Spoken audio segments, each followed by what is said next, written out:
Now, nearly 16,000 Channel migrants residing in Britain have been given the right to work across the country.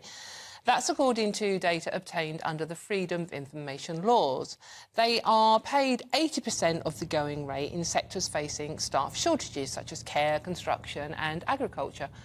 But they do lose their £49 a week subsistence allowance and have to contribute towards their accommodation costs. Now, joining me now to explain exactly what's going on here, because I'm confused, I must admit, is GBNews senior political commentator Nigel Nelson, who is the font of all knowledge on this sort of thing. Nigel, hello, thank you for joining us. What's going on? Well, this is a scheme that's been operating for nearly 20 years. So broadly what it means is that if an asylum seeker hasn't had an initial decision within a year, it means that they can then get a job in a shortage occupation. So, as you just said, Dawn, that means they get 80% of the going rate for that job. But what it means is they also pay taxes on the money. That money is that tax is deducted at source. Their accommodation is they will have to contribute to that if they stay in asylum accommodation. And as you just said, they lose the £49 that they get each week for extras, and that goes down to under £9 for anyone who's still in a hotel.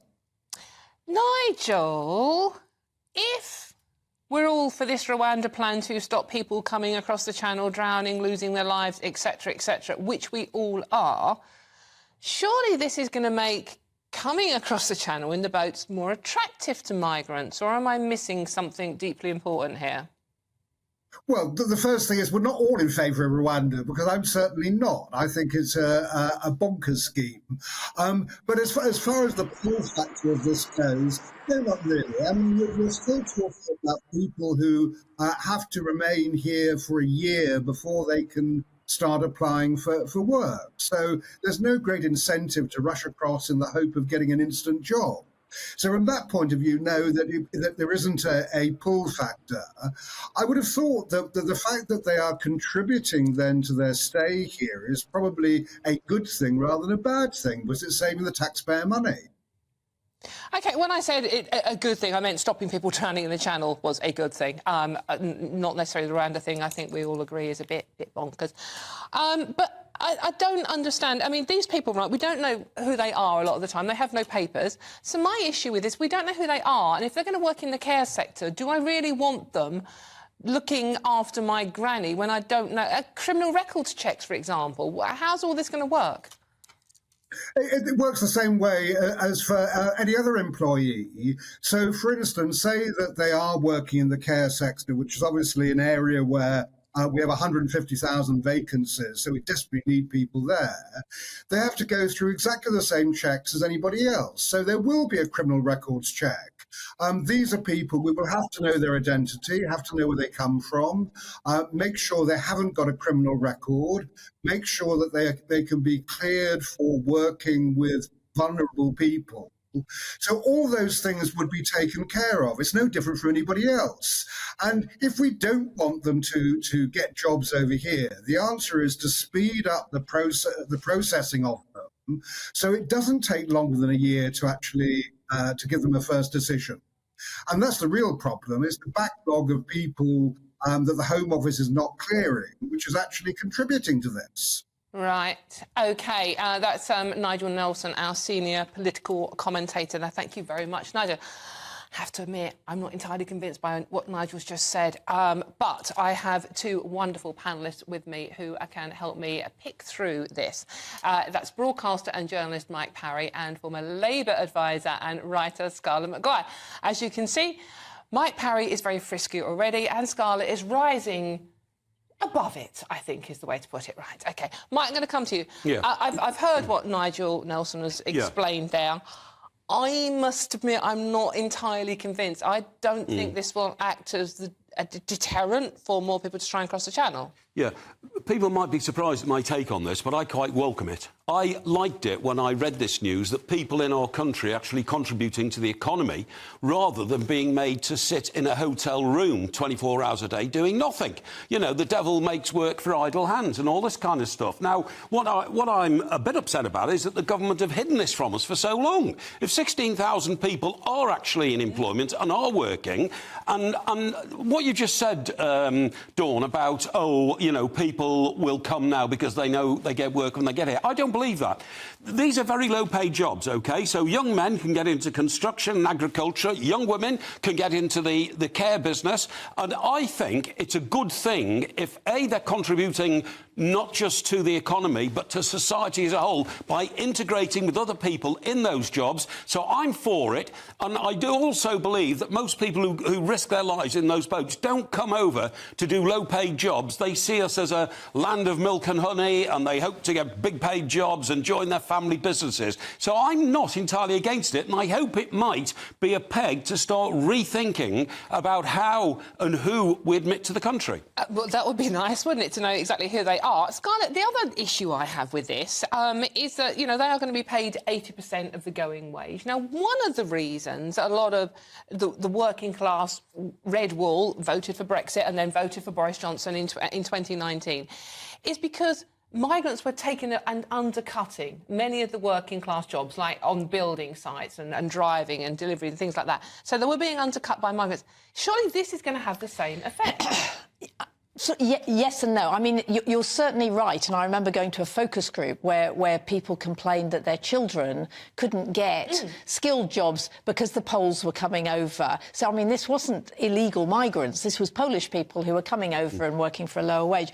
But actually, I mean, what this is jobs where they can't find people to fill them. So we are talking about digging potatoes and picking fruit, and farmers are crying out for extra people. And actually, we could suffer fruit and vegetable shortages because there aren't enough. So there's that. But as far as the pull factor is concerned, I mean, the best thing that we can do is process these applications. I mean, you know, people talk about Rwanda, which I absolutely agree with Nigel Nelson. I just think it's a bonkers scheme that's never going to win. You're never going to get there. The biggest thing that this government did right was the sorting out the Albanians. And now Albanians know if they come over, they get sent back. And actually, I remember, you know, in the 80s when it took 5 weeks to process an asylum thing. We are now talking that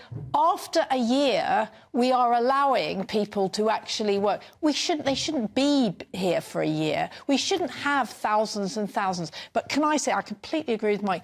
This should never have been a secret. I mean, I think I agree with Mike on everything, but this should never, ever have been a secret. They should have said, we're changing the rules and we're going to allow them to work. And it's because this government is so frightened of the right wing. This is what I was going to say, because a lot of people are having my reaction. You look at the views coming in here. I think it is that. Look, we do have a tidal wave of people coming into this country. They come in those little black boats across the English Channel. But if there's a more regimented way of doing it and saying there are vacancies in the British workforce and you can come for them.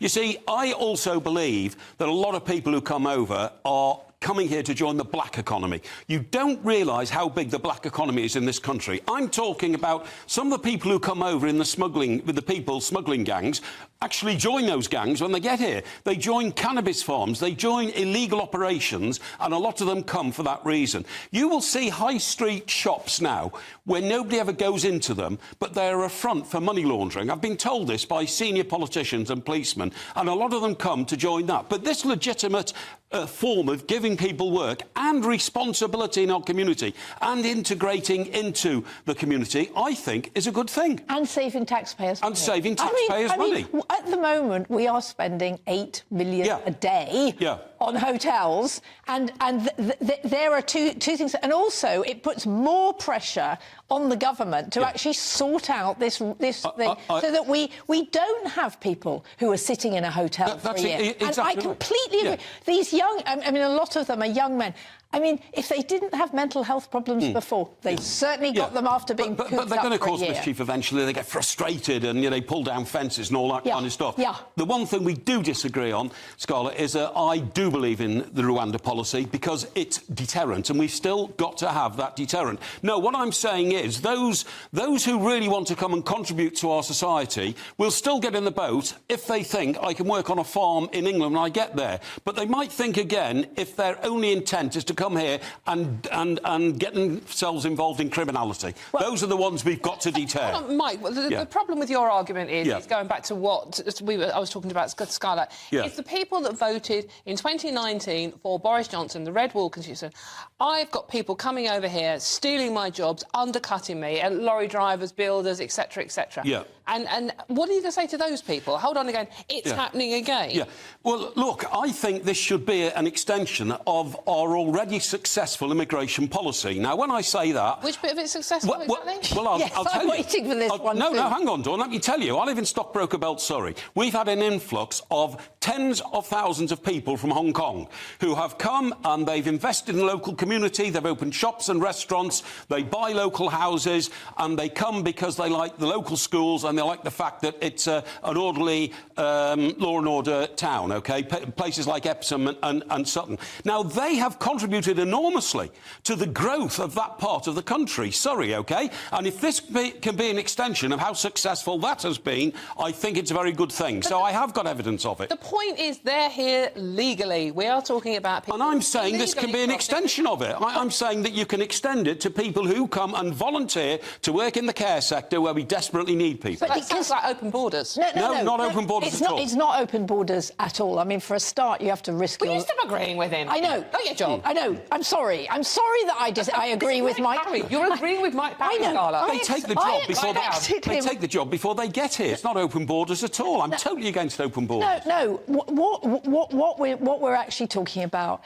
is people who've been here for a year, sitting in hotel rooms, us paying for them, them doing nothing, while we have potatoes rotting in the ground. Now, the problem with agricultural work is the Red Wall people do not want to do it. All right, that is not undercutting them and their children. I mean, the problem is, I think as far as caring, and I actually do think men and women do caring, Mike.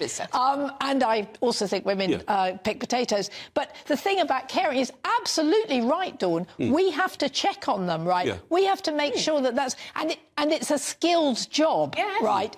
Actually, so is. I mean, the reason British people are so useless at picking potatoes is because it's such back-breaking. So what the government is saying is we're not talking about skilled work taking away from British people. Exactly. What we're doing is we're saying to people, look, you've been here for a year. Frankly, that is because we have cocked up, right? We've been here for a year. We still haven't processed you. You can go. Whoa. Right, OK, you two go and get a room, have a hug. OK, hug it out, OK? I have to move on. OK. Yeah, and the devil is in the detail, by the way, because the migrants forgo their £49 a week state subsistence allowance. They earn more than that, but they can negotiate with the Home Office to remain in asylum accommodation as long as they pay a small contribution. No one said what that contribution is, so it could still be taxed. But that's a good thing. We move on. That's a good thing. We move on.